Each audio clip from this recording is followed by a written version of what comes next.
대통령 중국 국빈 방문을 마치고 돌아왔습니다. 근데 이번 중국 방문에 대해서 외교 안보, 경제 실타래를 풀었다라는 긍정적인 평가가 있는 반면에 야당에서는 굴욕 외교다. 심지어 외교 참사라는 표현까지 등장하고 있습니다. 상반되는 평가들을 좀 듣고 가려고 합니다. 먼저 제1야당의 평가, 자유한국당 나경원 의원 연결을 해보죠. 나 의원님 안녕하세요. 네, 안녕하세요. 대한민국의 자존심이 철저히 짓밟혔다. 이렇게 평가를 하셨네요. 네, 예. 어떻게 보신 겁니까?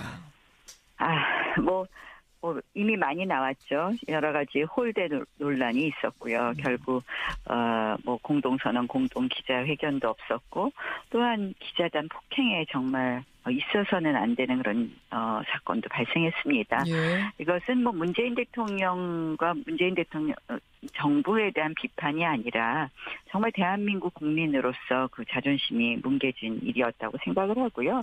또 실질적인 그 내용에 있어서도 사실상 이제 어제 청와대가 하루 종일 홍보하더라고요. 그런데 사실상 전혀 도움이 되지 않는 성과가 없는 외교였다 이렇게 평가합니다. 전혀 도움이 되지 않는. 그렇다면 이게 네. 점수로 표현하는 게 어떨지 저는 잘 모르겠습니다만 마침 청와대 관계자가 내놓은 점수가 있어서요.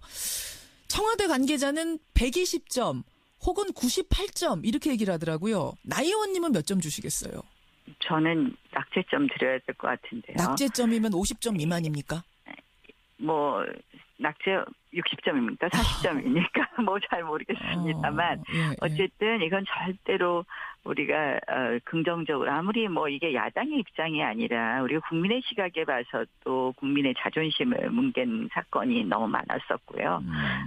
실질적으로 저는 이 외교는 아주 디테일하게 다 합의를 하고 가는 거거든요. 예. 그래서 공항 영접은 장관급이 아닌 소위 정말 차관급도 아닌 차관 고급이 나온다라든지 이거는 박근혜 전 대통령의 첫 방중하고 비교해도 알 수 있는데요.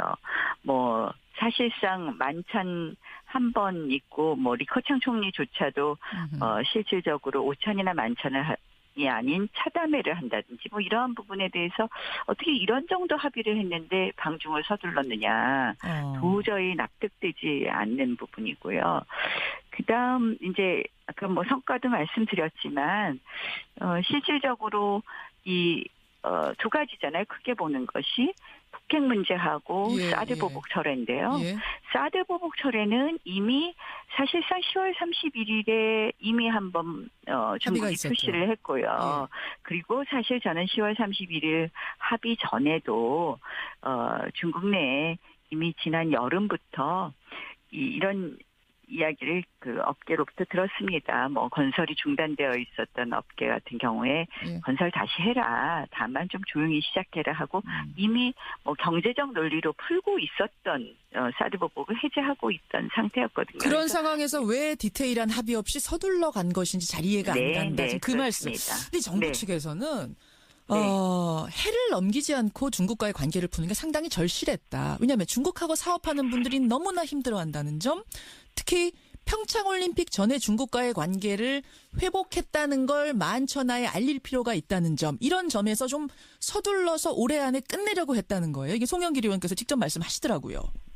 그러니까 이제 사인을 주겠다 이런 얘기인데요. 그러니까 이제 정상이 한번 사진 찍으면 달라질 것이다 이런 건데요. 일부 그런 부분에 대해서 저도 이 중국이 워낙 이 분위기를 어떻게 만드느냐에 따라서 경제적 본인들은 이제 지시하지 않는다고 하지만 결국 중앙에서 내려가는 사인이란 게 있죠. 사인이 다 있죠. 그런데 실질적으로 그 사진 한 장을 위해서 너무 많은 걸 잃었다는 것이죠. 그리고 경제 문제는 어차피 해결되는 와중이었다는 거고요.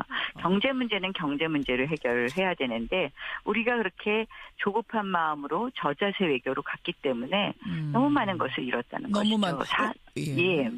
그러니까 의전의 홀대라든지 이러한 것을 떠나서 그건 이미 여러 번 언급되었기 때문에 더 말씀을 안 드리는데요. 사실 4대 원칙 같은 것도 잃었고요. 사드 보복 문제도 이렇거든요. 지금 보면 사드 문제가 해결됐다고 하지만 중국은 시진핑 주석은 적절한 처리, 그리고 장더장 전인대 상무위원과 그리고 리커창 총리는 단계적 처리라는 이야기를 하며 네. 장더장 전인대 상무위원 같은 경우는 단계적 처리를 합의해 줬기 때문에 방중이 성사된 것이다. 이렇게까지 이야기를 하거든요. 네. 결국은 사드 완전 철수해라는 압박이 더 높아졌다고밖에 볼 수 없다고 생각합니다. 오히려 사드 문제는 더 복잡해진 거라고 보세요? 완전 해결이 됐다가 그렇죠. 아니라 지금 사실 공식 아니죠. 그러니까 미완이라고 하지만 그들은 제가 11월 초에도 방중을 저도 이제 중국을 방문했었는데요. 예. 그때 저는 장혜수의 그 외교부 상무부장을 만났었는데 장관급이죠. 예. 이렇게 얘기를 하더라고요. 그때는 타당한 처리를 해달라고 계속 강조하더라고요. 그러니까 그때 10월 합의 직후였는데, 예. 그러니까 그들은 사드 문제가 완전히 철회될 때까지 지금 이 카드, 경제 문제로 우리가 저자세를 가지면 가질수록 계속 그 카드를 갖고 흔들면서 뭐 이거 안 해주면 오히려 그러니까 지금도 사실 이제 완전히 뭐 한국 관광을 풀거나 그러지 않지 않았습니까? 예, 그런 예. 식으로 저는 계속 흔들 거라고 생각을 하고요. 알겠습니다. 너무 많이 양보했다고 생각합니다. 뭐 이번에 이제 지적된 장면들 여러 가지 장면들 중에 혼밥 얘기도 있었고 기자단 집단 폭행 얘기도 있었고 공항에서의 영접 얘기도 있었고 이것들 중에 나 의원 보시기에 제일 안타까웠던 장면은 어떤 건가요?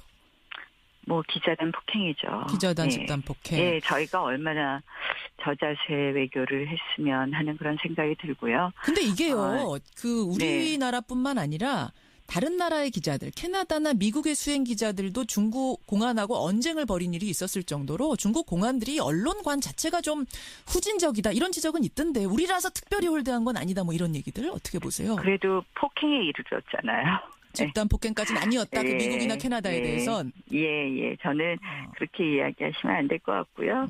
그래서 참 제일 안타깝고 뭐 그 밖에 이제 대통령께서 직접 홀대 당하신 부분 저는 뭐 우리가 그동안 중국을 방문한 정상이 많이 있지 않았습니까? 우리 전직 대통령들이. 그렇죠. 그 국빈 방문이라고 해놓고선 사실상 중앙정부의 관리 중에서는 뭐 시진핑 주석 외에 어느 누구도 대통령 과 식사를 같이 하지 않았다는 것은 정말 큰 외교적인 결례라고 할 수 있는데 그것은 우리가 자초한 면이 있다. 이런 자초한 면이 있다. 거죠. 미리 계획 섬세하게 짜지 못하고 가서 대통령께서 홀대 당하는 상황으로 만들어 놓은 건 아니냐라는 이런 생각을 하신단 말씀. 그럼 그렇죠. 강경화 외교부 장관의 경지를 뭐 일각에서 얘기하는 분들도 있던데 여기까지도 동의하세요? 누가 사실상 책임이 있는지 좀 따져봐야 될 것 같습니다. 그래서 실질적으로 이러한 부분에 가장 큰 책임이 있는 외교 라인의 책임을 반드시 묻긴 물어야 된다고 생각합니다. 묻긴 물어야 된다. 그 책임의 정점에 강경화 장관이 있다면 강경화 장관에 대한 경질까지 생각할 정도 수준의 홀대라고 생각하십니까? 저는 상당히 이번 방중은 성급하고 미숙한 외교의 결정체였다라고 그렇게 말씀을 드리겠네요. 여기까지 입장 확인하겠습니다. 나 의원님 고맙습니다. 네, 고맙습니다. 예, 자유한국당 나경원 의원을 먼저 연결했습니다. 여당 입장도 확인해야겠죠? 더불어민주당 박병석 의원을 연결할 텐데요. 문재인 대통령을 수행해서 중국에 함께 다녀온 분입니다. 박병석 의원님 안녕하세요. 안녕하세요. 박병석 의원입니다. 예, 고생 많이 하셨습니다. 예, 감사합니다. 고생을 많이 하고 돌아오셨는데 지금 와서 느끼셨겠지만 여러 가지 지금 잡음들이 많이 일어나고 있습니다. 네. 국빈 방문이었는데 그러니까 최고의 예우를 받아 마땅한 방문이었는데 중국 측의 예우가 과연 적절했는가? 상당히 우리로서는 굴욕당하고 온 거 아니냐라는 평가 어떻게 생각하십니까? 예, 우선 이 방문의 시기와 배경에 관한 이해가 필요한 것이고요. 잘 알다시피 박근혜 정부 최근 1년 동안은 한중 관계가 완전 수렁에 빠진 최악의 관계였습니다. 그 수렁에 빠진 양국 관계를 건져내는 그 과정에서 약간 신발에 묻은 흙을 보면서 왜 양탄자에 꽃이 싣고 가지 않았느냐 하고 비판할 수는 없다고 생각을 하는 것이고요. 예, 이번은 막힌 것을 뚫고 수렁에 빠진 한중 관계를 정상 궤도로 올려놓은 아주 의미 있는 실리 외교의 성과를 거뒀다고 생각합니다. 수렁에 이미 빠져있는 걸 건져내는데 신발에 왜 흙 묻었냐라고 지금 탓할 상황이 아니다 이런 말씀이세요? 예, 약간의 흙을 가지고 지금 자꾸 질책을 하시는데요. 그 양국 관계가 최상의 관계 때는 예. 그 양탄자에 꽃신 싣고 가는 거 아니겠습니까? 예. 그거하고 비교를 하는 것은 맞지 않는 것이죠. 꽃신 신을 상황이 우선, 아니었다. 예, 그 관계를 잘 보셔야 되고요. 또 하나 아주 특이한 것은 예. 중국 언론의 보도인데요. 예. 방문할 때의 중국 언론의 보도와 방문이 끝난 뒤의 보도는 확연하게 달랐습니다. 어떻게 달랐습니까? 예를 들면 그 인민일보의 자매지라는 환구시보, 예. 환출스바오 같은 경우 보면 방문 후에는 일면 톱 사진이 우리 문 대통령께서 서민식당에 가서 일반인들이 먹는 요태와와 또장을 먹는 사진을 실으면서 그 일면 톱의 제목이 문 대통령 중국 국민 감동 얻는 노력 하고 일면 거의 전체를 서민식당 하고 활동을 보도한 것처럼. 방문 후에 그게 나왔어요? 서민식당 사진이? 방문 후에 일면톱, 환구십을 일면톱에 그렇게 보도가 제가 됐습니다. 왜 이 질문을 지금 다시 한번 확인드리냐면 홍준표 네. 대표께서 그 서민식당 가서 내외가 식사하신 것에 대해 네. 아니 문재인 대통령이 중국 대통령으로 출마하시는 줄 알았다. 국빈으로 가셔가지고는 왜 서민식당 가서 식사를 하시는가. 그게 또 주목이라도 많이 받았으면 모르는데 중국 언론들이 상당히 그걸 뭐 크게 관심을 갖지 않았다는 면을 지적하셨거든요. 근데 방문 후에는 사진이 나왔단 말이죠. 네, 방문 후에 떠나시는 날 보면은 일면톱에 완전 제일 큰 제목이 문재인 대통령 중국 국민 감동은 노력 그리고 예. 서민식당의 사진이 아주 일면에 크게 실렸습니다. 알겠습니다. 아마 그분들이 그 중국 언론에 대한 주시를 못한 것 같고요. 예, 그다음에 그 당시의 배경이 예. 그 난징 대학살이 중국 추도일인데 난징 대학살이라는 것은 우리나라의 현충일에 비교할 만한 중국의 국가적 추모일이었다는 것입니다. 예. 가령 중국 국민들이 볼 때 그러한 시점에 시진핑 주석하고 문 대통령하고 건배하는 장면을 보고 싶었겠습니까? 아니면 대한민국 대통령이 서민식당에서 소박하게 식사를 하는 모습을 보고 싶었겠습니까? 바로 그것이 공공외교의 전형이라고 저는 봅니다. 자, 근데 이제 그 시점에 대한 문제를 앞서서 나경원 의원은 지적하셨어요. 왜 그렇게 서둘러서 이 시점에 갔는가? 특히 난징 대학살이라고 하면 말하자면 일종의 제삿날. 남의 나라의 우울한 제삿날에 우리가 가서 환대받기를 기대하는 것조차 사실은 어려운 상황에서 왜 이 시점을 택해서 갔는가? 그리고 디테일한 합의도 없이 여정에 대한 합의, 누가 뭐 마중을 나올 것이며 그다음에 뭐 어떻게 될 것이며에 대한 디테일한 합의 없이 서둘러 간 것 아니냐라는 이 지적이 계속 나옵니다. 어떻게 보세요? 그것은 한반도를 둘러싼 긴박한 상황을 감안하지 못한 발상이라고 보고요. 저는 계속 주장했던 것이 트럼프가 대한민국을 방한하는 11월부터 평창 동계올림픽이는 2월까지가 대한민국 외교의 핵심, 관건적 시기라는 것을 계속 강조를 해왔습니다. 왜 그러느냐? 지금 북한 핵과 미사일이 고도화되고 있기 때문에 빨리 중국을 통해서 거기에 대한 대책을 세워야 되는 것이고요. 예. 평창 때 어떻게 해서든지 중국을 참여시키고 북한이 참여하는 것을 유도하면서 해야만 평창이 성공할 수 있고 그 평창을 계기로 한반도의 평화정부들을 조성할 수 있기 때문에 시간이 없는 겁니다. 또 한 가지만 더 말씀드리면 정상의 방문이라는 건 최소한 1년 전에 스케줄이 확정되는데 최악의 상태에 빠졌던 박근혜 정부 때문에 정상 방문을 계획하지 못했던 것을 성사시킨 것인데 그러한 관점에서 보는 것이 좋다고 생각합니다. 그 뭐 공항에 차관도 아니고 차관보가 영접 나왔다 이 부분에 대해서는 지금 어떻게들 판단하고 계세요? 그 사례는 이명박 대통령 방문했을 때도 차관보가 나왔었고요. 그 다음에는 지금은 대부분 이제 아시아 담당, 한반도 담당 차관이 나오는데 지금 차관이 공석 중입니다. 그 공석 중인 자리를 요번에 나온 차관보 콩시엔유라는 분이 대리하고 있기 때문에 정확하게 얘기하면 차관보가 아시아 담당 차관이 없는 상황에서 대리하는 분이 나왔다고 하는 것이 옳은 표현이고요.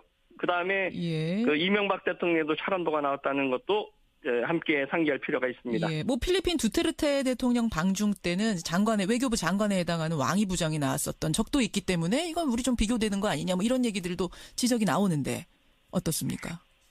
그 관계에서 말씀드렸다시피 콩쉔유라는 사람이 지금 육자회담 전번 우다웨이 차관급인 우다이가 하는 것을 대행하는 분이기 때문에 예. 만약 공석이 안 됐었다면 차관이 나왔었겠죠. 근데 이분의 역할이 실질적으로 장관을 기대하기는 조금 어려운 상황이었고 차관 정도가 나오는 게 맞았는데 차관이 공석이어서 차관보가 나왔다 이렇게 되는 건가요? 그렇게 표현하는 것이 올 것 같습니다. 예. 알겠습니다. 박문 씨, 네. 뭐 기자 폭행에 대한 이야기도 계속해서 나오는 거 아마 현지에서도 좀 들으셨을 거예요. 아무리 중국 공안의 언론관이 좀 후진적이라는 걸 감안해도 국빈을 따라간 수행 기자, 그것도 비표까지 걸고 있고 우리 대통령을 취재하러 공식적으로 간 사람을 언쟁 정도도 아닌 집단적으로 폭행한 것은 이건 국빈에 대한 예우도 아니고 국빈국에 대한 예우도 아니라는 지적. 이 비판에 대해서는 어떻게 보십니까? 저는 이 사건이 났을 때 모든 것을 중단하고 우리 종합상황실, 외교부 상황실과 청와대 상황실을 뛰어갔었습니다. 그러셨어요. 예. 그 진행 사항을 누구보다도 잘 알고 있고요. 우리는 이유여하를 막론하고 이 문제는 반드시 중국 당국의 철저한 조사와 관련자 엄벌 그리고 중국 정부 당국의 적절한 입장 표명이 요구되는 사항입니다. 변명할 수 없는 것입니다. 다만 그 과정에서 그 경호원들과 우리 한국 기자들 간의 그 언어가 소통하지 못하는 점이 좀 문제가 됐지 않았나 하는 생각이 있고요. 그 과정에서 언어가 소통이 되지 않았다는 거니까 오해가 생기면서 더 이게 집단 폭행으로까지 이어졌다라고 보시는 거예요? 아닙니다. 우리가 이것을 취재하는 한국의 대통령 수행단 기자라는 것이 적절하게 전달되지 못한 것이 아닌가 하는 생각을 갖고 있습니다. 그리고 이제 중국과 한국은 그 취재의 환경이 달라요. 제가 이렇게 양국 그 세미나 하는데 취재하는 것을 보면 한국 기자들은 어떻게든지 그 양국 정상과 가깝게 와서 취재하려고 그러는데 중국은 일정한 그 범위를 두는 것이 양국이 다르죠. 그러나 이유 여하를 막론하고 이것은 중국의 책임이 있습니다. 반드시 철저한 조사, 관련자 엄벌 그리고 중국 정부 당국의 책임 있는 입장 표명을 요구해야 됩니다. 여기까지 오늘 양쪽 말씀 듣는 것으로 하죠. 박병석 의원님 고맙습니다. 네. 더불어민주당 박병석 의원이었습니다.